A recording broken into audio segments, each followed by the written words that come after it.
अस्सलामु अलैकुम वरहमतुल्लाहि वबरकातुहू। बिस्मिल्लाहिर्रहमानिर्रहीम।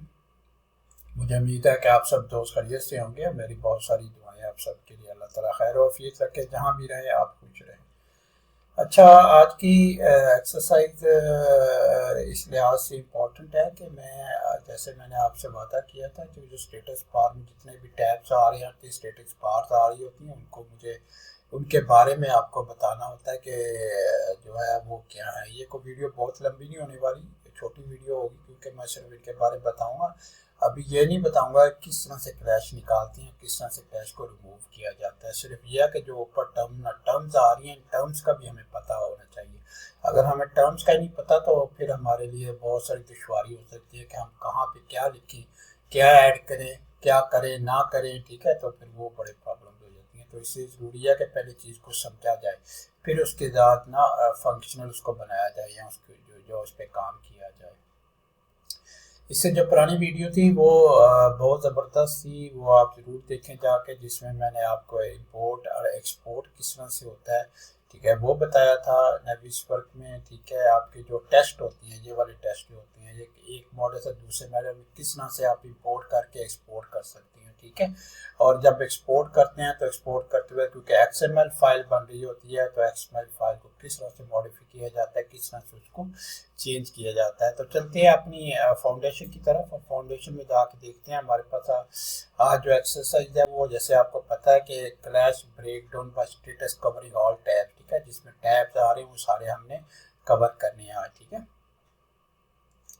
General test information name the user define. सबसे पहले तो क्लैश टेस्ट होता है, नाम से जाहिर है कि आप क्लैश टेस्ट देती हैं। ठीक है, क्लैश टेस्ट आपका स्ट्रक्चर या एचवीएसी के दरमियान भी हो सकता है, प्लम्बिंग या इलेक्ट्रिकल के दरमियान भी हो सकता है। तो बजाय आप टेस्ट वन यहाँ पे लिखें, मैंने तो टेस्ट वन लिख दिया यहाँ पे फॉर एग्जाम्पल करके, लेकिन अगर बेहतर तरीका उसका ये है कि एचवीएसी अगर प्लम्बिंग के दरमियान कर रहे हैं तो एचवीएसी वर्सेस प्लम्बिंग कर रहे हैं, और प्लम्बिंग या इलेक्ट्रिकल के दरमियान कर रहे हैं तो प्लम्बिंग वर्सेस इलेक्ट्रिकल कर रहे हैं, ताकि आपको टेस्ट ही पता लग जाए कौन सा ये वाला टेस्ट है। ठीक है, उसके बाद स्टेटस बार होती है। स्टेटस बार में आपके पास न्यू आ रहा होता है, डन आ रहा होता है। ठीक है, सारी चीज़ें ये वाली आ रही होती हैं कि आपने स्टेटस बार में टेस्ट रन चलाया, नहीं चलाया, आधा चलाया, कम चलाया। The test has been set up but hasn't been run yet. ठीक है, यानी टेस्ट तो आपने सेट कर दिया लेकिन उसको अभी चलाया ही नहीं है, तो फिर आपके पास न्यू आ रहा होता है। ठीक है, इसी तरह और the test has been run previously and the model data hasn't change. लेकिन मॉडल डाटा जो आपने उसको चेंज नहीं किया। ठीक है, उसके बाद partial the test was clear और इंटरप्टेड ड्यूरिंग एग्जीक्यूशन, यानी टेस्ट के दौरान आपने कंट्रोल सी दबा दिया, कोई बटन ऐसा दबा दिया जिससे जो है वो उसमें प्रॉब्लम्स आ रही हैं। ठीक है, प्रॉब्लम आ गई है। उसके बाद जो है लास्ट रन है display the exact date time. ठीक है, लास्ट रन में आपके पास जो है टेस्ट का डेट टाइम सारा चीज़ें आ रही होती हैं। ठीक है, फिर आपके पास क्लैशेज आ रही होती है, कितनी क्लैशेज हैं, कहाँ कहाँ पे, वो मुख्तलिफ उसमें जो है कॉलम्स बने हुए हैं। ठीक है, मुख्तलिफ उसके टैब्स बने हैं, उनके अंदर मुख्तलिफ जो है चीज़ें आ रही होती हैं। ठीक है, दूसरा clash breakdown by status. The remaining column categorize the detected clashes into specific stages of the coordination workflow। जो बाकी आपके जो कॉलम्स होते हैं वो कैटेगराइज करते हैं डिटेक्टिव क्लैशेस। ठीक है, स्पेसिफिक स्टेजेस, आप मुख्तलिफ स्टेजेस पे क्या क्या सूरत रही है उनके साथ। ठीक है, उसके बाद आगे चलेंगे तो आपके पास है फिर कलर्स में भी इस तरह से भी आ रहा होता है। अगर न्यू आ रहा है तो न्यू का मतलब clash that have been identified for the first time in the latest run of the test. ठीक है, यानी वो क्लैश जो आपको आइडेंटिफाई हुआ है पहली दफ़ा आपने जब क्लैश टेस्ट को रन किया, they have not yet been reviewed और इंटरएक्टेड विद, यानी उनके ऊपर आपने काम नहीं किया, उनको रिव्यू किया और उनके ऊपर इंटरएक्ट भी आपने नहीं किया, उनको रिमूव भी नहीं किया। एक्टिव का मतलब होता है clash that were identified in a previous turn and still persist in the current model. यानी एक्टिव का मतलब ये होता है कि आपकी जो क्लैश है आपने वो आइडेंटिफाई तो कर ली थी, जो आपने पिछला रन उसका डिटेक्टिव का चलाया था, लेकिन उसके दौरान आपने उसको रिमूव नहीं किया, उसको सही नहीं किया। ठीक है, तो अभी भी करंट सिचुएशन के अंदर वो मौजूद है। These are unresolve issue that require coordination और डिजाइन चेंजेस। ठीक है, फिर उसके बाद आ जाता है रिव्यूड। ठीक है, clashes that have been inspected by the coordinator and manually marked as review. ठीक है, आपने क्लैसेस वो वाली क्लैसेस जो आपके कोऑर्डिनेटर को इंस्पेक्ट तो किया है, मैन्युअली मार्क एज रिव्यूड, और उनको मैन्युअली जो है मार्क कर दिया as reviewed, this signifying that the issue is acknowledge and a resolution path is being discuss और असाइन। ठीक है, इसका मतलब ये है कि आपने जो प्रॉब्लम है उसको आइडेंटिफाई कर लिया, इशू को आइडेंटिफाई कर लिया, उसको एक्नॉलेज भी कर लिया है, ठीक है, और उसकी जो रेजोल्यूशन है उसको कब रिमूव करेंगे क्या है, उसका सारा प्रोसीजर भी सेट कर दिया ताकि जो भी रिलेटेड बंदा है या जो भी है वो उसको रिमूव भी कर दे टाइम के ऊपर।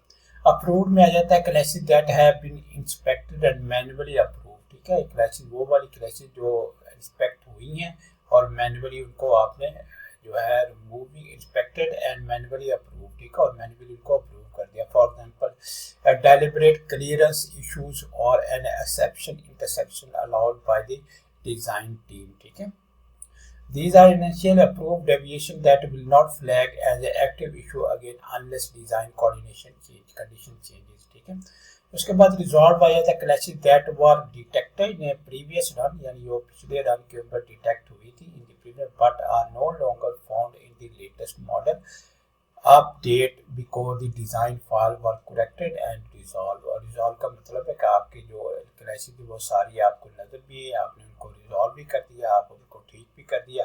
ठीक करने के बाद फिर आपने जो है NWD फाइल या आपने विश्वर की जो है WCF फाइल है उसको अपडेट किया, और अपडेट करने के बाद आपको पता लगा कि ये सारी क्लैशेस जो है ये रिमूव हो चुके हैं। अब चलते हैं नेविस की तरफ। तो नेविस में बेसिकली हम ये ऊपर वाला जो कॉलम है ये कवर कर रहे हैं। ठीक है, ये वाला जिसमें रिजॉल्व आ रहा है, अप्रूव्ड आ रहा है, रिव्यूड आ रहा है, एक्टिव आ रहा है, न्यू, ठीक है, क्रैश, लेटेस्ट, लास्ट रन आ रहा है, डिफॉल्ट, असाइंस आ रहे हैं। ठीक है, ये सारी चीज़ें आ रही है। स्टेटस में देखें, मैं ज़रा थोड़ा सा पीछे जाता हूँ तो आपको दिखाता हूँ कि यहाँ पे देखें न्यू आ रहा है, तो ये वाला वो टेस्ट है जो अभी चला नहीं। ठीक है, तो स्टेटस में इस तरह जो है न्यू आ रहा है, लेकिन जैसे ही मैं इसको रन करूँगा, फर्स्ट कर इसको मैं सिलेक्ट में जाता हूँ, जाके रन करता हूँ, तो ये देखें डन हो जाएगा और साथ में क्लैशेस सारी आपकी नज़र आनी शुरू हो जाएंगी। ठीक है, तो साथ ही जो है फौरन उसके स्टेट या स्टेटस चेंज हो जाता है। ठीक है, इसी तरह आपका प्रायोरिटी में जाए तो हाई प्रायोरिटी पहले कौन से आपने रिजॉल्व करना है, पहले कौन सा हल करना है, लेकिन याद रखें कभी कभी कुछ चीज़ें ऐसी होती हैं, कुछ एलिमेंट्स ऐसे होते हैं जिनको आप मूव नहीं कर सकते। मसला आर्किटेक्चर वॉल्स हैं और आर्किटेक्चर वॉल के अगेंस्ट स्प्रिंकलर पाइप को चेक कर रहे हैं, तो आजकल आर्किटेक्चर वॉल बड़े रेयर केसेस में मूव होती हैं, वो तो वही रहेंगी। तो स्प्रिंकलर पाइप जो है, तो उसका मतलब जो मैकेनिकल इंजीनियर है वो वॉल्स को देखते हुए उसको सही रूटिंग उसकी सही करेगा, पाइप को सही रूट से लेके जाएगा, सही जगह से लेके जाएगा। इसी तरह स्ट्रक्चरल कॉलम है, वर्टिकल मैकेनिकल डक्ट्स हैं। ठीक है, तो वो भी आपने देखना उसकी प्रायोरिटी क्या है। ठीक है, प्रायोरिटी उसकी आप हाई भी फिक्स कर सकते हैं कि ये भी हाई प्रायोरिटी पे है। ठीक है, तो इसको भी चेक करें। ठीक है, तो दोनों जो डिसिप्लिन इंजीनियर होते हैं वो बैठ के तसल्ली से डिसाइड कर लेते हैं कि कौन सी चीज़ आसानी से मूव हो सकती है और कौन सी चीज़ आसानी से मूव नहीं होती, लेकिन ज़ाहिर वायलेशन नहीं होनी चाहिए। ठीक है, उसके बाद लास्ट रन में आपके पास डिटेल्स वगैरह आ जाती हैं, कब आपने ये चलाया था। ठीक है, उसके बाद आपके क्लैशेस कितनी है वो आपके पास आ गई, न्यू कितनी है। ठीक है, यहाँ पे देखिए 319 आ रही हैं, 9 आ रही हैं, 0 आ रही है, एक्टिव कितनी है। ठीक है, ये देखें एक्टिव भी आपके पास, रिव्यूड अगर आपने कोई रिव्यू की है, ठीक है, वो आपने जो है उसको निकालना। ठीक है, तो वो रिव्यू में आ सकते हैं। अप्रूव में आपके पास जो है अप्रूव का कॉलम आ गया, अप्रूव में कितनी, रिजॉल्व में कितनी, तो पीछे मैं बता के सारी चीज़ें आपको जो है आया हूँ। ठीक है, सारी चीज़ें आपके पास बताई मैंने। अच्छा, इसके बाद ये जो कॉलम है इसके ऊपर ना फिल्टर्स के बटन आपको नज़र आ रहे होते हैं। फिल्टर का मतलब है कौन सा कॉलम आप देखना चाहती हैं। ठीक है, इसमें देखें यहाँ फिल्टर है, यहाँ पे आपके पास 319 आ रही है। ठीक है, और मैं कहता हूँ 319 वाला नहीं देखना। ठीक है, तो देखें 319 वाला वैब हो गया। ठीक है, वो कलर टेस्ट जो फिल्टर हो गया। ठीक है, तो इस तरह से आप इसको अप्लाई भी कर सकती हैं। ठीक है, ओके करेंगे दोबारा आ जाएगा।